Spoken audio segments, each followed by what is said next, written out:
BMS academy में आपका स्वागत है। प्रीवियस वीडियो के लास्ट टॉपिक में हमने ये डिस्कस किया था कि हम किस तरह से मीडिया और लेआउट पर काम कर सकते हैं। यानी कि लेफ्ट साइड में मुझे अगर मीडिया और टेक्स्ट रिप्रेजेंट करना है तो मैं उसे किस तरह से कर सकता हूँ। तो मैंने ये डिस्कस किया था कि आप उसे सिंपली प्लस आइकन यानी कि एक नया ब्लॉक ऐड करके बॉटम पे या टॉप पर अगर आप होवर करें तो प्लस के आइकन पर क्लिक करके मीडिया एंड टेक्स्ट ब्लॉक को सिलेक्ट करें और यहाँ से पर्टिकुलर मीडिया को सिलेक्ट करें जो आप सिलेक्ट करके उसे डिफ़ाइन करना चाहते हैं। और जैसे ही आप उसे चूज़ करते हैं और सेलेक्ट करते हैं आप उसे राइट साइड में कंटेंट भी देख सकते हैं। मैं अपने टॉप वाले इस ब्लॉक को डिलीट कर देता हूँ जस्ट आपको ये दिखाने के लिए कि आपका फोकस इस पर्टिकुलर ब्लॉक पर रहे, टॉप वाले ब्लॉक पर ना रहे। तो मैं यहाँ से कंटेंट को ऐड कर सकता हूँ। कंटेंट को ऐड करने में सबसे पहले मैं हेडिंग को ऐड करूँगा। अभी मेरे पास ये पैराग्राफ में कन्वर्टेड है। मैं इसे हेडिंग में ट्रांसफॉर्म करने के लिए इस बटन पर क्लिक करके हेडिंग पर क्लिक करता हूँ। तो यहाँ से मैं सैम्पल हेडिंग लिखता हूँ। तो मैंने हेडिंग इस तरह से यूज़ की। अगर मैं इसकी हेडिंग को छोटा करता हूँ और इसे करना चाहता हूँ तो उसके लिए मैं यहाँ से कर सकता हूँ। अदरवाइज़ आप यहाँ पर ब्लॉक सेक्शन में इसके लेवल को यहाँ से ऑर्गेनाइज कर सकते हैं। मैं इसे H4 रखता हूँ और पैराग्राफ को ऐड करते हैं। पैराग्राफ को ऐड करने से पहले मैं यहाँ पर डिवाइडर ऐड करूँगा ताकि मैं हेडिंग और पैराग्राफ के बीच में एक सेपरेटर यूज़ कर सकूँ। मैं इसे डॉट सेपरेटर यूज़ करूँगा। अब ऐड करते हैं इसके अंदर पैराग्राफ को। पैराग्राफ में मैं यहाँ पर सैम्पल डिस्क्रिप्शन टाइप करता हूँ अभी के लिए। आप चाहें तो अपने अकॉर्डिंगली डिस्क्रिप्शन या ओवरव्यू इसमें लिख सकते हैं। मैं इसे अपडेट करके अगर इसका प्रीव्यू देखता हूँ तो मुझे इस तरह का दिखता है। तो बटन पर जाऊँगा सबसे, तो जो मैंने इसमें ऐड की हुई थी ये कुछ इस तरह का मुझे दिखेगा। मैं यहाँ पर डिवाइडर को डिलीट करता हूँ क्योंकि सेपरेटर ये कुछ ज़्यादा स्पेस यूज़ कर रहा है। मैं सिंपली हेडिंग और डिस्क्रिप्शन को इसमें लिखता हूँ और अपडेट करता हूँ।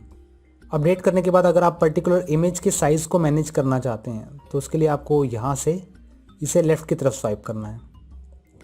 और जब आप उस इमेज को सिलेक्ट करते हैं तो टॉप पर कुछ टूल बार्स अवेलेबल होते हैं जिसमें फर्स्ट टूल बार उस इमेज को ट्रांसफॉर्म करने का, सेकंड वाला उसकी अलाइनमेंट को सेटअप करने का कि अगर आप उसे फुल विड्थ में देखना चाहते हैं तो किस तरह से देख सकते हैं। और अपडेट करने पर मैं इसका प्रीव्यू देखता हूँ तो ये मुझे इस तरह से फुल विड्थ में दिखता है। जिसमें लेफ़्ट में मेरे पास स्पेस आ रहा था वो बिल्कुल फुल विड्थ में डिफाइन कर रहा है मुझे। इसी तरह से अगर मैं यहाँ पर इस ऑप्शन पर क्लिक करता हूँ तो मैं इसे लेफ़्ट से राइट की तरफ ड्रैग कर देता हूँ। यानी कि जो मेरा कंटेंट है वो लेफ़्ट की तरफ आ जाएगा और इमेज जो है वो राइट की तरफ आ जाएगी। अपडेट करने पर प्रीव्यू आपको इस तरह से दिखेगा। आपको इसमें साथ साथ प्रीव्यू दिखाता जाता हूँ ताकि आप कंट्रोल्स को चेकआउट कर सके कि मैंने किस कंट्रोल से क्या चेंज किया।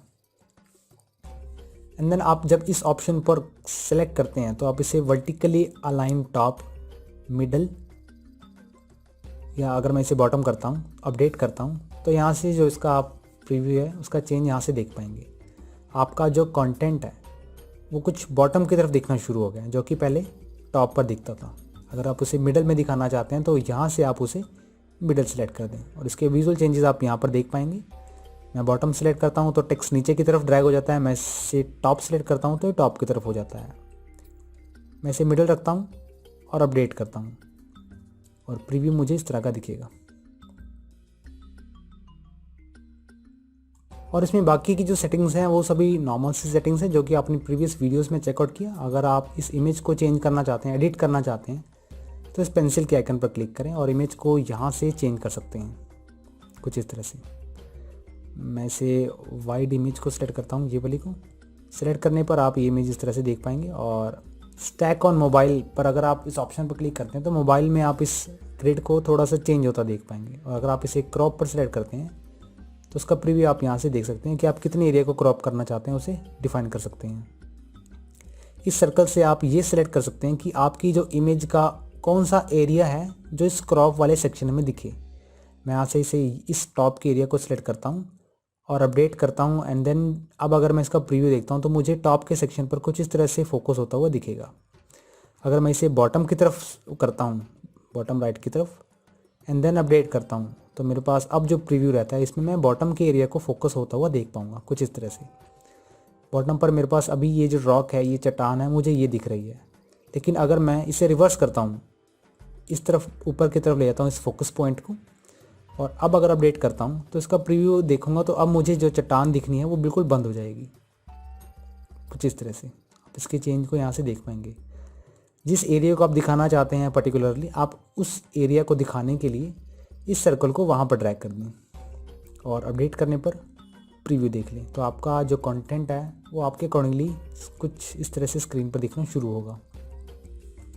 तो इस तरह से आप इमेजेस के ब्लॉक्स पर काम कर सकते हैं। मैं इसे वाइड विड्थ करता हूँ कि मैं इसे पूरी स्क्रीन पर नहीं देखना चाहता, बॉक्स लेआउट में देखना चाहता हूँ। यहाँ पर बॉक्स लेआउट का मतलब उस लेआउट से है जो कि थीम द्वारा प्रोवाइडेड है, जिसमें लेफ़्ट और राइट से हमें मार्जिन देखने को मिलता है। फुल विड्थ में हमें ये जो मार्जिन है ये बिल्कुल 0 पिक्सल्स के बराबर हो जाता है, बिल्कुल ना के बराबर हो जाता है। फुल विड्थ में हमारे पास ये जो मार्जिन है ये बिल्कुल भी अवेलेबल नहीं होता। तो इस तरह से आप इस ब्लॉक को यूज़ में ला सकते हैं। अगर आपको अपने कंटेंट को विजुअली प्रेजेंट करना है तो आप उसके लिए इमेज को यूज़ कर सकते हैं। अगर टेक्सचुअली प्रेजेंट करना है तो टेक्स्ट को यूज़ कर सकते हैं। अदरवाइज़ इमेज के साथ साथ टेक्स्ट को यूज़ करने के लिए ये जो ब्लॉक है ये बहुत ही अच्छा ब्लॉक अब तक प्रूवेबल है। और इमेज को लेफ़्ट या राइट करने के लिए, इसके अलाइनमेंट को सेटअप करने के लिए आपको इन ऑप्शंस को ज़रूर ध्यान में रखना होगा। अपने कंटेंट को आप अपडेट ज़रूर करते रहें, अदरवाइज़ आप अपने डेटा को लॉस कर सकते हैं।